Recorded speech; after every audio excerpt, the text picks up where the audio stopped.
डोहाळे जेवण? अगं माझ्या मैत्रिणीची एक वाडी आहे, इथे तुझं डोहाळ जेवण करायचं असं माझ्या मनात. डोहाळे जेवण लग्नानंतर होईलच प्रेम मालिकेमध्ये आपण पाहणार आहोत काव्याच्या डोहाळे जेवणाची तयारी चालू झालेली आहे. मानिनी आता काव्याचे डोहाळे जेवण खूप जोरदार करणार आहे. त्याचबरोबर आता ती कसं प्लॅनिंग करायचं ते विक्रम बरोबर डिस्कस करत असते. त्याचबरोबर ती आता विक्रमला नंदनीचे कौतुक सुद्धा सांगत असते. ती म्हणत असते की नंदनी दुसरं तिसरं काहीही मनामध्ये येऊ देत नाही.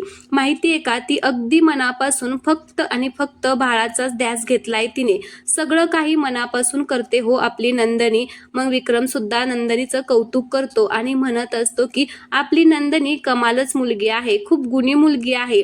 मानिनी, मला असं वाटतं की नंदनी हिरा आहे. तर आता मानिनी म्हणत असते की मी तुम्हाला सांगते, ती स्वतः न खचता आपल्या जीवाला खचू न देता सगळे प्रयत्न करत असते अगदी मनापासून. म्हणजे अगदी उपवास तपास नका म्हणू, अनवाणी चालणं नका म्हणू, देवळात जाणं, देवळाचे उंबरटे झिजवणे, क्लिनिंगमध्ये चक्रा मारणं, सगळं काही आता नंदनी करते. पण देव तरी बघा ना किती अजून तिची परीक्षा घेणार आहे. आता असं म्हणत असते तेवढ्यातच तिकडून आता नंदनी आलेली असते. तर नंदनी म्हणत असते की आई आतमध्ये येऊ का? तर मानिनी म्हणत असते की अगं ये ना, अशी काय विचारते, तू कधीही आमच्या रूममध्ये येऊ शकते.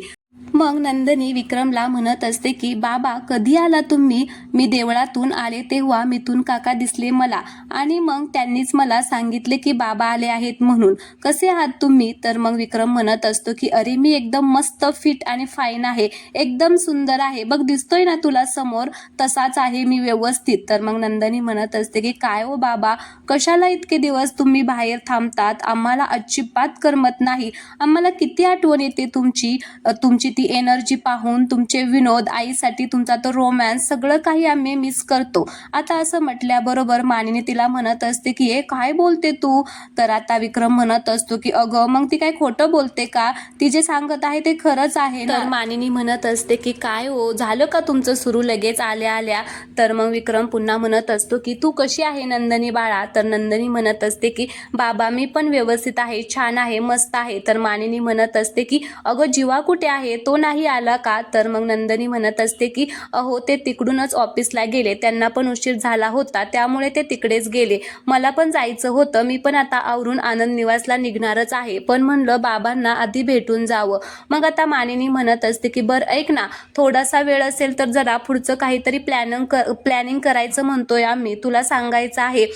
हे बघ आता 6 महिन्यांनी एक अत्यंत महत्त्वाचा दिवस येणार आहे आणि त्याचं प्लॅनिंग आपण आत्तापासूनच करावं असं माझ्या डोक्यामध्ये आले. तर विक्रम म्हणत असतो की बघा बघा, नवी नवरी गुडघ्याला बाशिंग बांधून बसली. तर मग मानिनी म्हणत असते की अहो काही काय बोलताय तुम्ही, तर ना खरंच कुठेच काहीच बोलताना विचार करत नाही. मग नंदनी म्हणत असते की अहो हो, पण कशाबद्दल आई तुम्ही बोलताय? तुम्ही दोघं काय म्हणजे 6 महिन्यानंतर कशाचं प्लॅनिंग करायचं आहे? आता ते काही सांगणार असतात तेवढ्यातच तिकडून काव्या येते आणि काव्या सुद्धा विक्रमला पाहून म्हणत असते की अरे बाबा कधी आला तुम्ही? तर विक्रम म्हणतो की जस्ट आत्ताच आलोय, थोडा वेळ झालं. तू कशी आहे बाळा?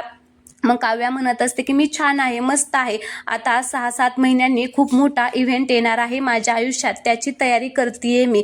आता या सगळ्यांना असं वाटत असतं की ती सुद्धा बाळाबद्दलच बोलतीये, पण काव्याला काहीच कळत नाही. हे सगळं काव्या आता परीक्षेबद्दल बोलत असते. तर लगेच मानिनी म्हणत असते की बघितलं का, आता तू मला सांग काव्या, एवढा महत्त्वाचा इव्हेंट आहे म्हणल्यावरती त्याची तयारी आधीपासूनच नको करायला? सांग यांना. आता तिचा आता गैरसमज झालेला असतो. काव्याला सुद्धा काहीच कळत नाही म्हणून ती म्हणत असते की म्हणजे काय, प्लॅनिंग, मेहनत सगळं काही लागतं, सगळं काही करावं लागतं आणि आता परत मला जागरण करायला लागणार आहे.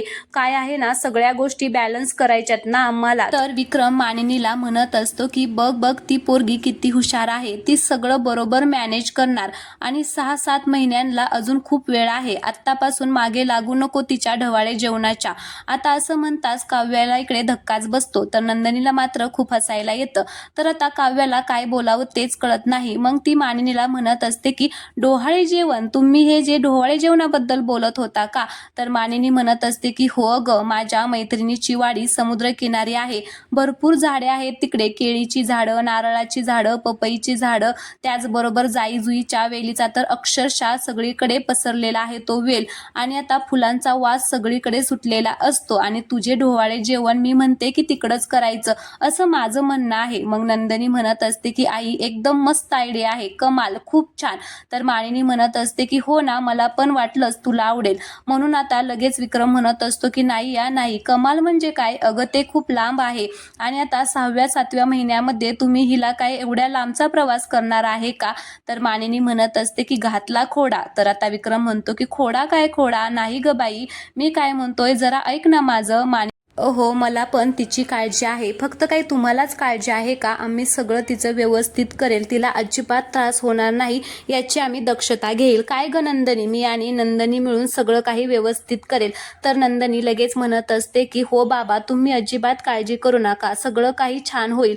तर आता विक्रम म्हणत असतो की ह्या बायकांपुढे माझं काय चालणार आहे, असं म्हणून त्या दोघींच्या समोर आता तो हात जोडतो आणि म्हणत असतो की जसं तुम्ही म्हणसाल तसं, का तुम्ही काय माझं ऐकणार नाहीये, असं म्हणून आता सगळेच हसायला लागतात. इकडे आता काव्याला मात्र खूपच टेन्शन आलेलं असतं. तिला आता काय करावं ते सुचत नाही. ती थोडीशी त्यांच्यापासून लांब जाते आणि विचार करत असते आणि म्हणत असते की मी तर 6 महिन्यानंतर होणाऱ्या माझ्या प्रिलियम बद्दल बोलत होते, म्हणजे माझ्या परीक्षेबद्दल बोलत होते, पण हे लोक तर माझ्या ढवाळ्या जेवणाची तयारी करायला लागली. मी असं काहीच होऊ देणार नाहीये. तेवढ्यात नंदिनी तिच्या समोर येते आणि म्हणत असते की काव्या काय झालं, तू का बोलत नाहीये? तर आता नंदिनी काव्या तिला बोलायला जाते, तर नंदिनी तिला बाहेर घेऊन जाते. तर आता विक्रम आणि मानिनी इकडे बोलत असतात आणि त्या दोघी गेल्यानंतर मानिनी म्हणत असते की अहो किती बडबड करता, त्या दोघी गेल्या सुद्धा, मला त्यांच्याबरोबर प्लॅनिंग करायचं होतं, त्या दोघींना घेऊन एकत्र मला सगळं काही सांगायचं होतं. मग विक्रम म्हणत असतो की कसलं प्लॅनिंग करते तू, डेस्टिनेशन वेडिंग ऐकलं होतं, डेस्टिनेशन डोहाळे जेवण, अगं काय करायचं तुझं? तर मानिनी म्हणत असते की आपलं नवीन असतं सगळं काही. आता ते दोघेही खूपच हसतात. मग आता डोहाळे जेवणाचे आता ते दोघे स्वप्न पाहायला लागलेले आहेत, पण काव्य आता ते पूर्ण करेल का, आणि ते आता आपल्याला पुढे पाहायला मिळणार आहे. तर नंदिनी आता काव्याला घेऊन जाते आणि समजावून सांगत असते.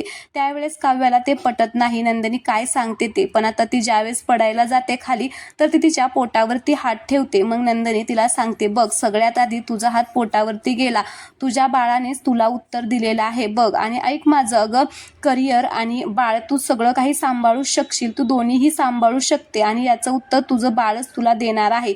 आता असं म्हटल्याबरोबर काव्याला सुद्धा आता ते पटणार आहे आणि ती तिचा निर्णय बदलणार आहे. मग ती सुद्धा आता डोहाळे जेवणाची तयारी करण्यासाठी मानिनीला मदत करणार आहे. पण मात्र नंदिनीने आता काव्याला असं समजावल्यामुळे रम्याला मात्र तिचा खूपच राग येणार आहे. ती म्हणत असते की मी जेव्हा या दोघींमध्ये आग पेटवण्याचं काम करत असते तेव्हा ही नंदिनी मध्येच येऊन आता ते विझवण्याचं काम करत असते.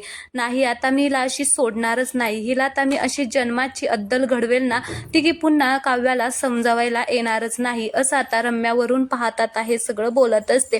काव्याला मात्र नंदिनीने खूप छान प्रकारे समजवलेलं आहे. तर आता काव्याचं डोहाळे जेवण कसं होणार आणि ते कुठं होणार हे पाहणं खूपच इंटरेस्टिंग असणार आहे. त्यामुळे तुम्ही चॅनलला सबस्क्राईब करा. धन्यवाद.